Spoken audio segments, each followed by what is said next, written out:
Milk. What is it called? I don't know. Do you know? Why is that pigeon so loud? Hi everyone, in today's video we are testing and reviewing the brand new Milk Hydro Grip 12-hour Hydrating Gel Skin Tint. I've been testing this out now for the past few weeks and let's just say I have quite a few thoughts on it. So if that sounds like something that you might be interested in, then please do keep on watching. So this new skin tint from Milk retails for $36 or £34, and for that you get 35ml of product. So this claims to be a clean, non-comedogenic, meaning it won't break you out, 12-hour hydrating skin tint. It has a buildable light to medium coverage for a natural dewy finish. It contains triple-powered hyaluronic acid, niacinamide, squalene and aloe water, which is proven to boost skin's hydration by up to 24%. It stays glowy, it's never greasy, and it's safe for sensitive skin, and it is also fragrance free. I found the trials quite interesting. You know, they tell you how many people they've tested this on and what the results were.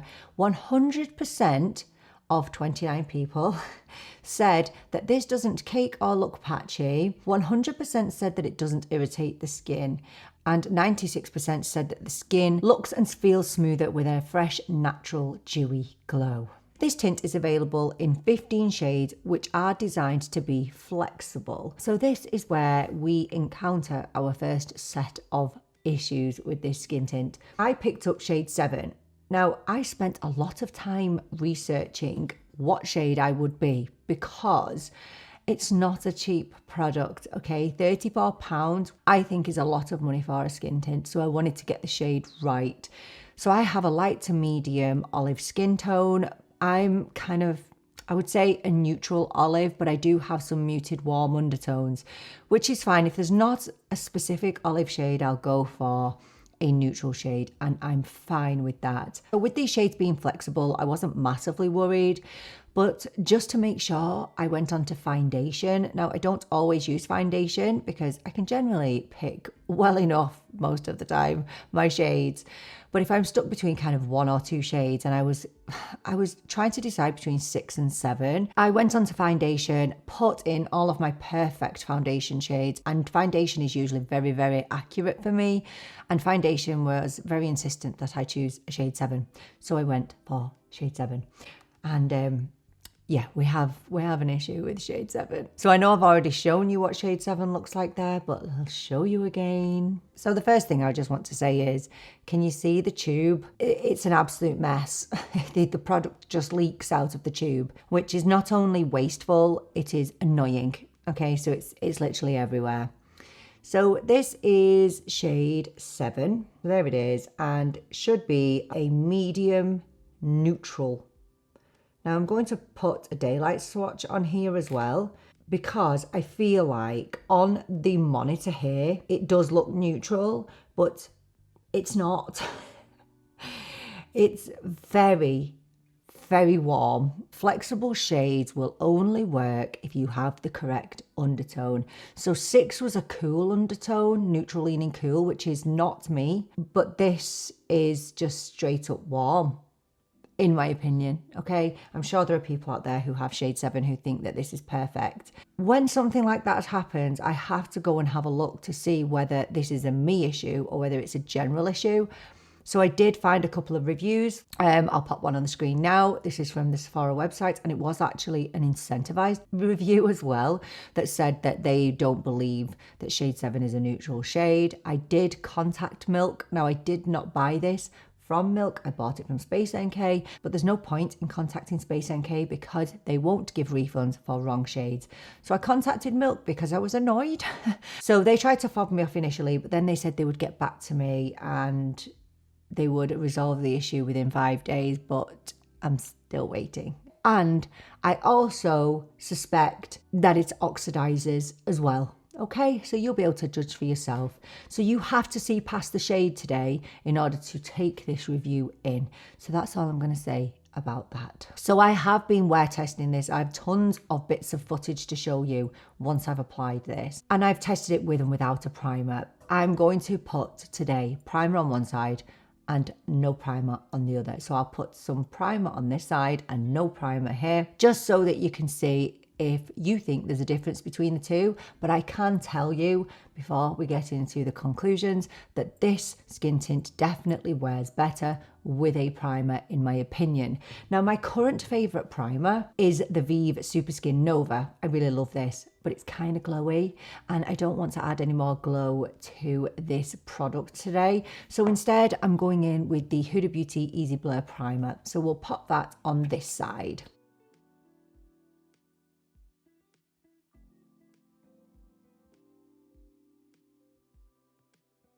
I always have my skin information in the description box below, but I have normal to dry skin, and I would say it's more drier these days, and that's because I'm 42 and my skin is just getting drier as time goes on, which is fun.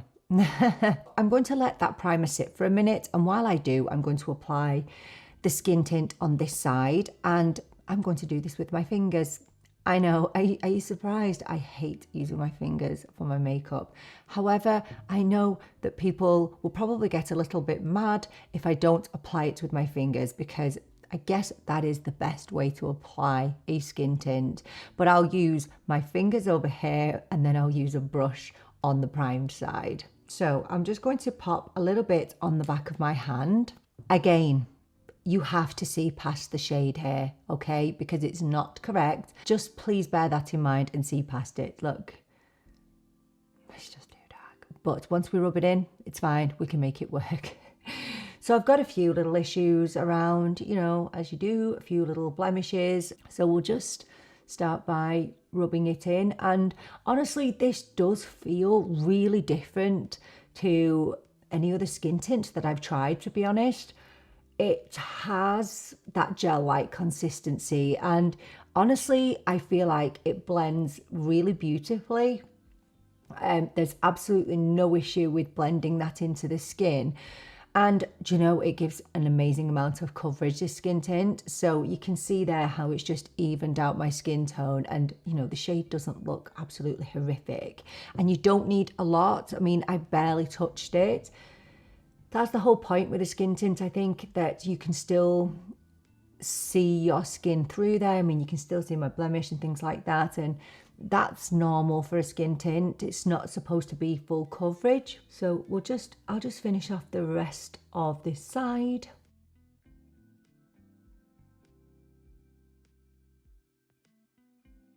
And then I'm just going to take my little BK Beauty A101 brush, and I'm just going to kind of push it into the skin. So I have avoided my under eyes because that's where I will be using concealer. So that's with,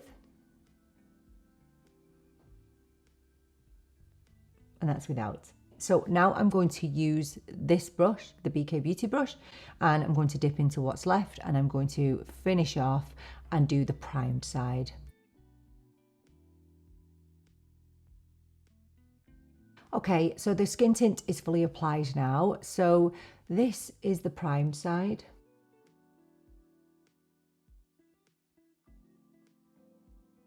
And no primer. I'm going to let that sit for a few minutes now while I just complete the rest of my makeup, and then I'm going to give you my full conclusions on this skin tint. So I'll see you in a minute. Okay, so let's take another look at the skin tint. So this is the primed side and non-primed side, and I haven't used any powder on my face. I've only used powder underneath my eyes. So I'm just going to cut to the chase and tell you what I think about this skin tint. Unfortunately, this skin tint isn't for me. The first time I tried this skin tint, I thought it was going to be my holy grail. I absolutely loved, well, seeing past the shade, I loved how it made my skin look very smooth, flawless. It doesn't sit into any of my fine lines. It doesn't sit into any of my problematic areas, especially the ones that I have around my chin, on my nose. It gives a really great amount of coverage, so light to medium, definitely buildable, but I would actually say it's not really a traditional skin tint in my opinion. I would say that this is bordering on a foundation. So you're probably wondering, oh, what's your problem then? Why don't you like it? Well, if I had not wear tested this for as long as I have, I wouldn't have come across the problems that I have. This skin tint looks good now, but unfortunately, after a few hours, it just starts to break down. Now, it doesn't look ridiculously terrible when it starts to break down, but oh my gosh, around my mouth. So I'll just start to insert some footage here. So it starts off looking really, really beautiful. This is one of the first times that I wore this, but as I kept wearing this, I kept noticing the same issues, especially around the mouth area. And I don't know whether that's because my mouth moves the most. My mouth's always moving.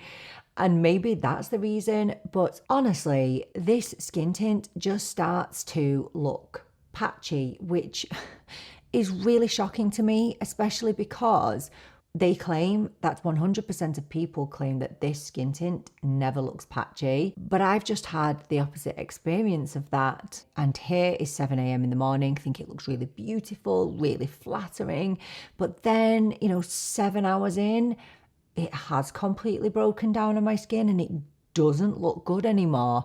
And this has 12 hours in the name, so it really should last a bit better. Now, honestly, it doesn't slide off my face. It just starts to break down in certain areas, which is fairly surprising seeing as I don't have oily skin. And the most troubling thing to me about this foundation is how my skin feels as the day goes on. So it starts off pretty tacky, okay? And I don't really like the feeling of a tacky complexion product, but it definitely does dry down. And this is going to sound really, really strange, but this skin tint makes my skin feel drier as the day goes on. And I've been racking my brain as to whether I'm imagining it. Am I imagining my skin looking dry? And even in footage that I'm showing you, you can see that my skin looks dry, especially around my cheeks. And whether I have used primer, no primer, powder, no powder, I've had the same experience. And the reason why I haven't put any powder on today is because of how dry this makes my skin feel. So when I first put it on, it feels lovely, hydrating, moisturizing. It feels beautiful and it looks beautiful. But as the day wears on, my skin just starts to dry out, and I'm wondering, is it the hyaluronic acid? Because it has triple powered hyaluronic acid in this product, and that draws on moisture. Whether it's the hyaluronic acid or the niacinamide, I don't know. I can't identify it. And I always have a strict skin prep routine before I put my complexion products on. So I will use a toner, then a serum, then a moisturizer. That will all sink in, and then I'll go in with the complexion product. I don't know why this tint seems to be sucking the moisture out of my skin, and for somebody who has drier skin, it just doesn't feel nice. And by the end of the day, I cannot wait to get this tint off. Now, I'm quite aware that looking at reviews online and looking at reviews on TikTok and even on YouTube, the majority of people seem to absolutely love this tint, okay? Look, if I'd have reviewed this as a first impression, I would have been saying, oh my gosh, I love how my skin looks. It looks amazing. It's not overly dewy. It's just kind of glowy and healthy. It makes your skin look quite plump and nice and smooths everything out, and brilliant for mature skin because it doesn't highlight anything that you don't want to be highlighted. But the wear tests have just proven to be quite eye-opening for me with this skin tint. And I do want to acknowledge that, look, when a shade is off, everything feels off. But I don't know if I would have a different experience had I had the right shade. I think this is about the ingredients and how it feels on my skin over time. Just proceed with caution. Don't be suckered in by all the first impressions, because first impressions and even just one wear test of one day is not an accurate reflection of how a complexion product works. You need to keep testing it to know how it really fares with your skin. I'm not going to write this product off and I'm not going to put it in the bin. I am going to continue to use this. I will update you on how I've been finding this. And as we run into the summer, I am going to be able to wear this shade a little bit more comfortably without looking as orange. And please do not be offended if you love this skin tint. If you love it, that's amazing. That's what we want. A product that lives up to the claims. It's everything that we hoped it would be. But we all have different skin. We all have different experiences with the same makeup products. So I would be really interested to hear what your opinions are on this skin tint, if you have tried it, or I would love to know if you are planning on picking this up. Thank you so much for joining me for this video. I so appreciate you being here with me. I'm really looking forward to seeing you in the next one. But until then, take care. Bye for now.